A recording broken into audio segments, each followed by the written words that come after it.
Welcome to Proud Veteran Outreach. My name is Jim Jurowitz. I'm an Army veteran from the Vietnam era. Our show is about helping you, the citizen, identify lost or isolated military vets, and we want you to befriend them so that we can help them get the support and efforts that they need. Our show is brought to you by the Proud Foundation and the Vet Centers of Minnesota, located in Brooklyn Park, New Brighton, and Duluth. And what we are asking you to do, if you will so do, is to find that isolated vet and approach them so that they have a friend. The suicide rate for military vets is high at 23 a day. 25% of all homeless people are military vet related, and military vets are in pain. 48% of them are in pain every day. So we are looking to build community with the citizens and the military veterans. So today as our guest we have Tiffany Kovaleski. Hi. Hi. Thanks, and Tiffany's going to introduce herself and her organization. So the name of your organization is? I am a contractor with Gold Belt Glacier, but I am the state coordinator for building Healthy Military Communities, or BHMC, here in the state of Minnesota, which is a Department of Defense pilot. Great. And what's your career background that allowed you or gave you the opportunity to choose to venture into this program? What was the roadmap that you took? Well, a very interesting roadmap. It started out with, I think we initially met, I had my own event production company several years ago, and I specialized in nonprofit and veteran work. And so I was actually asked to join the Medal of Honor convention in 2016. A historical moment, right? It was a fantastic couple of years. But quickly, the director of events turned into chief of staff for that convention, and so I had the wonderful pleasure of working with a great team and meeting a majority of the surviving Medal of Honor recipients, including Leo Thorsness, who at the time was the only living Medal of Honor recipient in Minnesota, and he came from Walnut Grove. Oh, out great! Of all places. Yeah, good name. Yeah.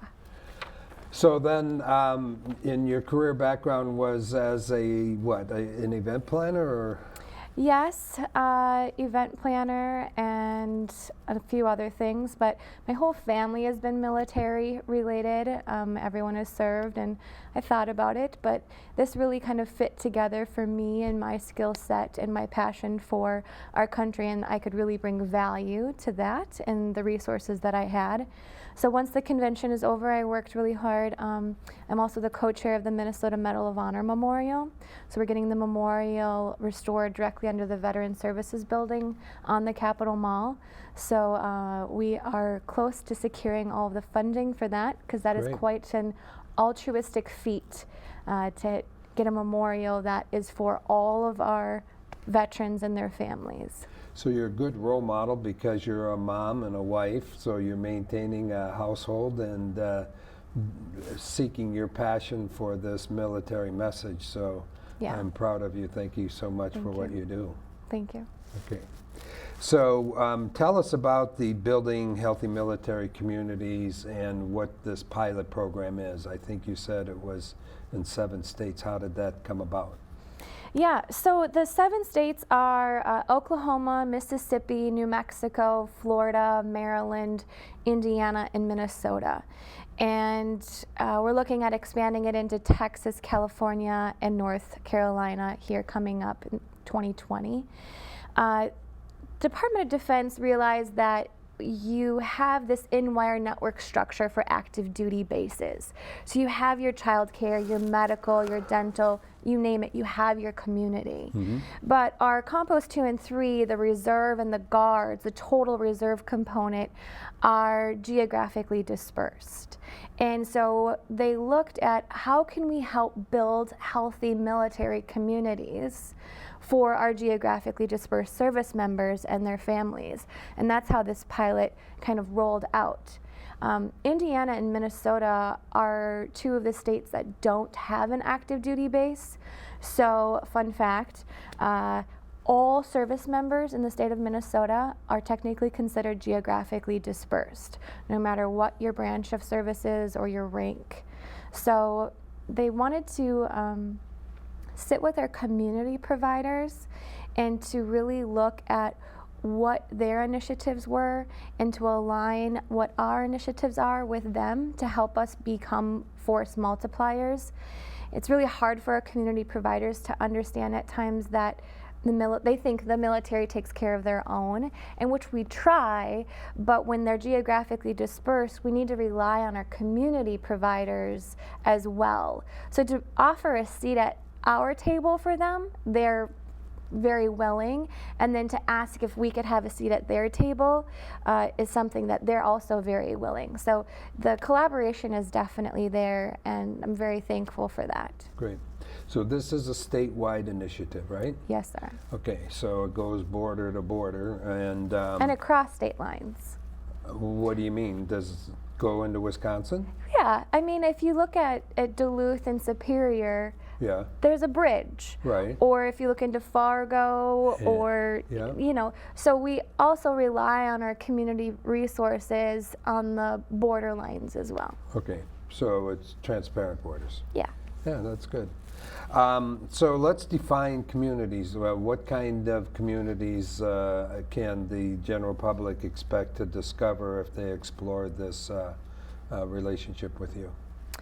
Well, the communities can expect to understand a population that they might not necessarily understand.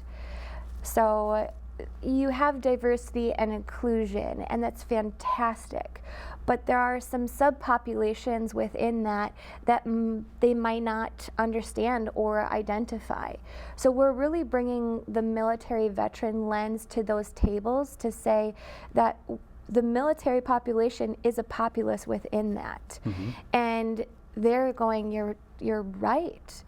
So we sat down and we conducted a rapid needs assessment in 2018 last year. And we interviewed about 100 different resources throughout the state. By definition, are you saying rapid needs and that you did it quickly, or that somebody is in need very quickly of support? What do you mean by rapid needs? Well, while I wish the planning process was quickly, I definitely cannot say that. Okay. But the execution of the week-long interviews happened quickly. Okay. So we flew in about 15 people that make up a team when we all fly to DC, so they're from all over, but under the DoD umbrella. And we had 3 different teams that traveled to 4 areas of the state. And we chose those areas based on the most highly densely populated with the most health needs. So it's not surprising in Minnesota that those areas were Duluth, the greater area, Camp Ripley and their greater area, the Twin Cities, and Rochester. Okay. So those are the 4 areas of focus. And then we interviewed anyone from TAG, which is the Adjutant General of the Minnesota National Guard, commanders, spouses, family. We did a town hall. Our resources from beyond the yellow ribbon, communities, companies, you name it, all the way down to our veteran resources, including the Vet Center. And I must say that they were they pushed back on me a lot about interviewing veteran resources. And in DC, it's so easy. Who did? The Vet Centers? No, did? Department of Defense. Okay. So they said, this is for military. Why would we be interviewing veteran resources? And it went all the way up. I had to have some pretty high-level conversations to say, look, we don't have an active duty base here in the state of Minnesota, so we have to rely on our veteran resources. And they don't care if you're currently serving or if you have served. If you've committed to our country, then they're here to serve you. And they were astonished when they came to Minnesota for this rapid needs assessment, or RNA, to say, oh my goodness, you're so right. The wraparound culture here in the state is phenomenal. So we interviewed about 100 interviews. This was a Senate file number, so the validity of this was on point. And then CHAMP consolidated all of the findings, and they synthesized it, and they put it back to the state coordinators. And we then went back to our community providers and said, you know, we went through all of this. What do you think about these lines of effort? And it was 100% consensus that all of my community providers said, yes, this aligns with our community initiatives and strategies, and we want to help you work on those. So one of the areas that we have divide in our communities is with the American Legions and the VFWs. I like to call them baby boomer veterans versus the millennial veterans. There doesn't seem to be an open door or welcoming to the youthful millennial veterans, and the millennial veterans don't feel comfortable dealing with old veterans. Are you addressing that divide, or how can you help that community thrive? That's a loaded question, Jim. Loaded with what? Well, it's loaded in the sense that you could answer it from several different viewpoints. I can talk about the Uptown VFW and the success that they have had. Sure. They have catered to that younger demographic and opened those doors far and wide. And I think that the success with that anyone can see that has been proven fruitful. When you get into the smaller communities, that's a little bit different, because we have to look at the fact that 50% of those that are currently serving hold veteran status. So, and a majority of them have What does that mean?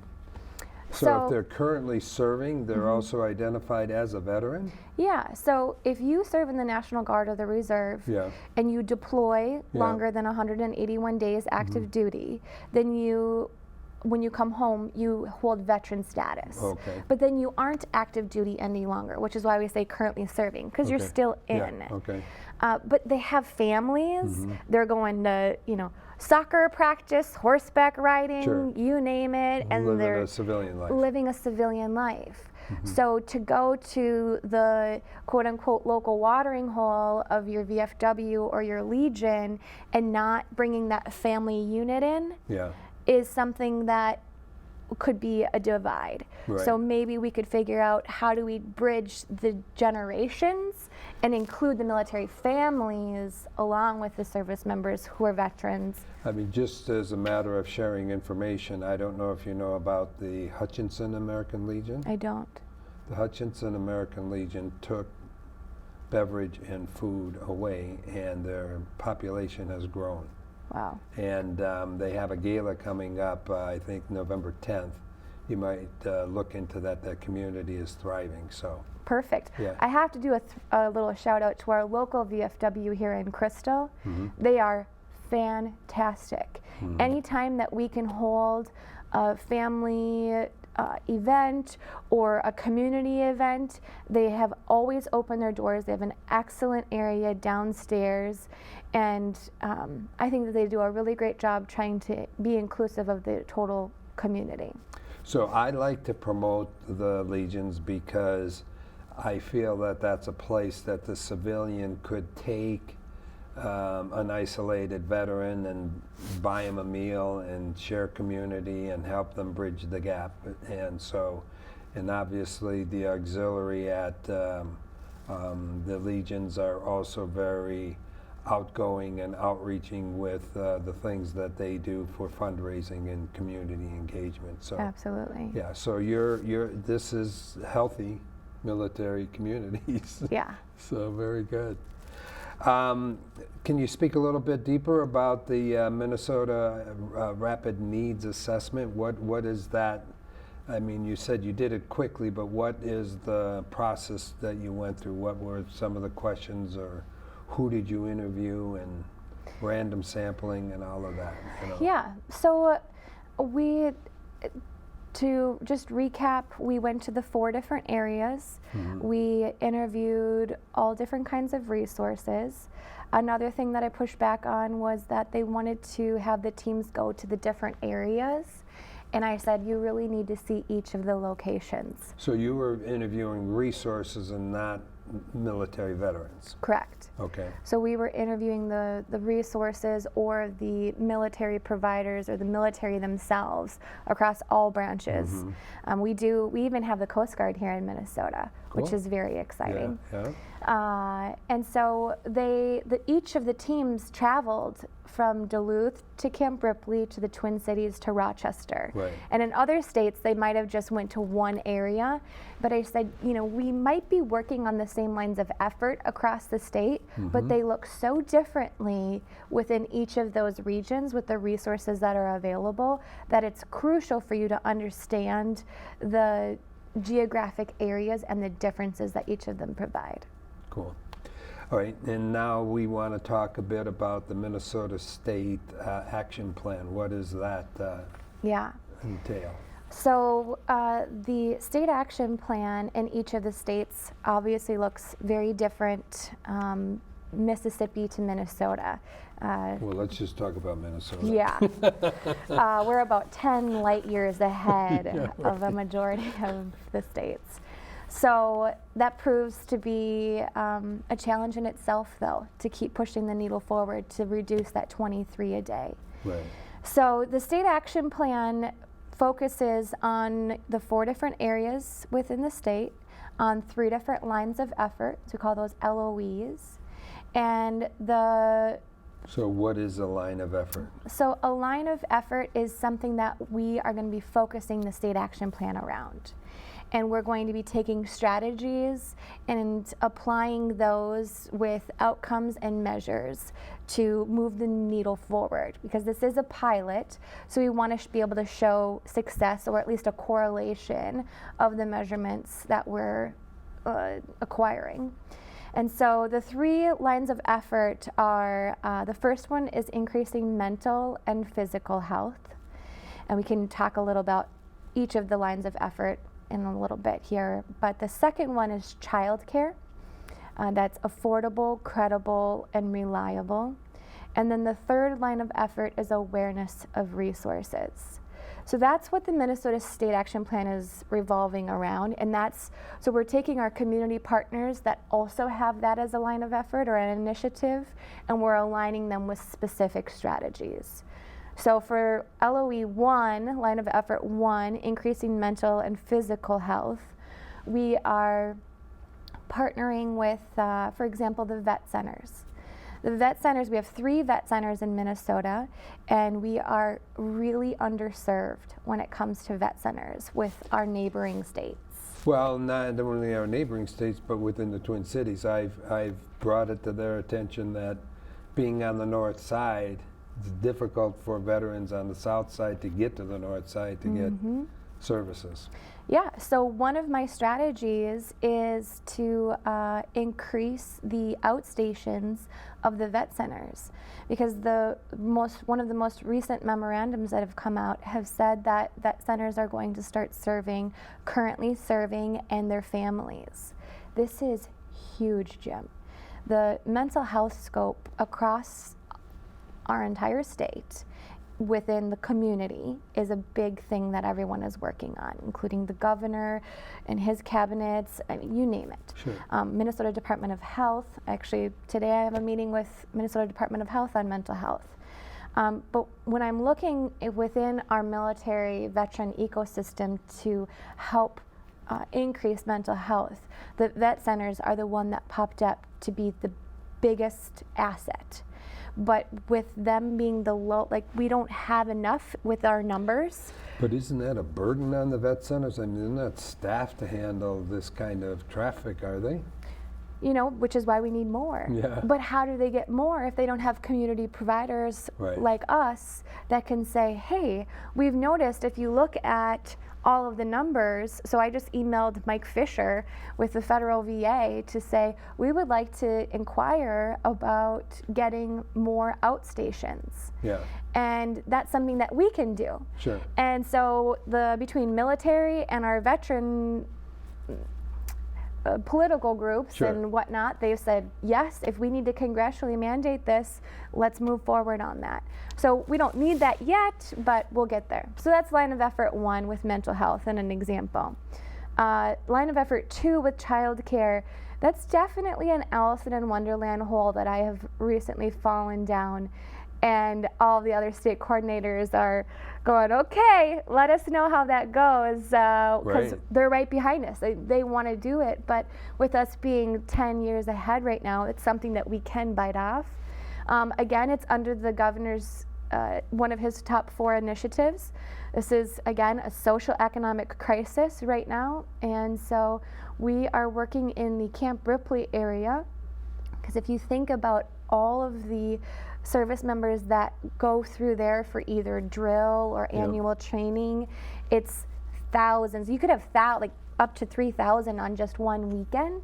And with a handful of providers, the city of Little Falls, the economic development region, there's Sourcewell at First Children's Finance. So we're taking all these partners to say the military wants a seat at this table too, and we have a vested interest to make sure that we're looking at actually the retention of the force.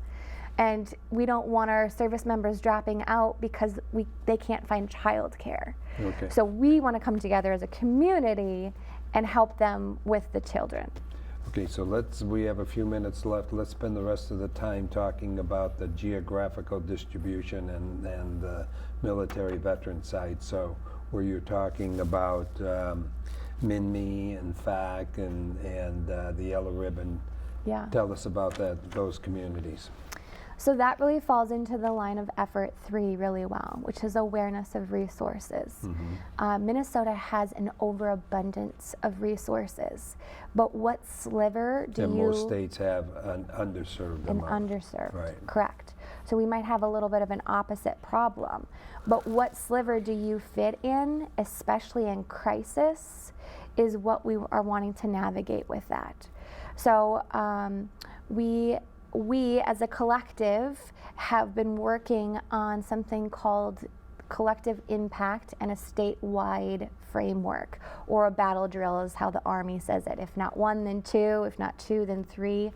And so we have helped with that communication with something called the Minnesota Military and Veteran Exchange, where we want to be very inclusive of language, and we're looking at the philosophy of language with this, because if we don't say service members, then they won't, like vet centers.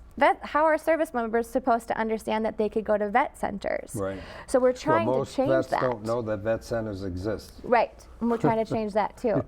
So we're working with a lot of different providers, and you can think about anybody and everybody that has been signing on to this statewide battle drill. So we're having regional quarterly meetings in those 4 regions. Yep. We're having task forces sign up. And then we have the MINME website, that's mnme.us, and a Facebook page. And then we're working at a statewide event right now too called a VAC. So that's through the Veteran Experience Office, and that's a Veteran Experience Action Center. But we want to change that to say Military and Veteran Experience Action Center. So together, we're trying to take what you know in your head and what I know in my head, and to put it into a 2-click website. Yep. I'm currently serving, I'm a veteran, or I'm a family or a resource or caregiver. So then we can get you to the first point of contact, which is our County Veteran Service Officers, if you're a veteran, or the FAC, the Family Assistance Center, or Airmen and Family Readiness Program, if you're currently serving. So what they do is they properly vet everyone first, and then after that they have the wraparound service. So I always give the example, if you call and you say to your local yellow ribbon community, I'm a veteran and I need a blanket. The problem with that is if our communities give them one of the beautiful Blue Star Mother quilts, is that we need to look at it holistically to say, why are they asking for a blanket? Are they cold? Right. So we really want to make sure that we get them to the FAC or the CVSOs first so that they can triage holistic total health, mind, body, and soul to get to the rest of the resources out there. Amazing, the work that you're doing. Thank you so much for doing it. Absolutely. And obviously it's a huge benefit to our community here to discover all of the work that you're doing and all of the resources that are available, and they're getting better. And it's not me. It's everyone. Everyone is doing a really great job, and this is a collective that everyone is a part of. So. And the Vet Centers is a great resource. Hands down. Okay, good. So thank you very much for watching.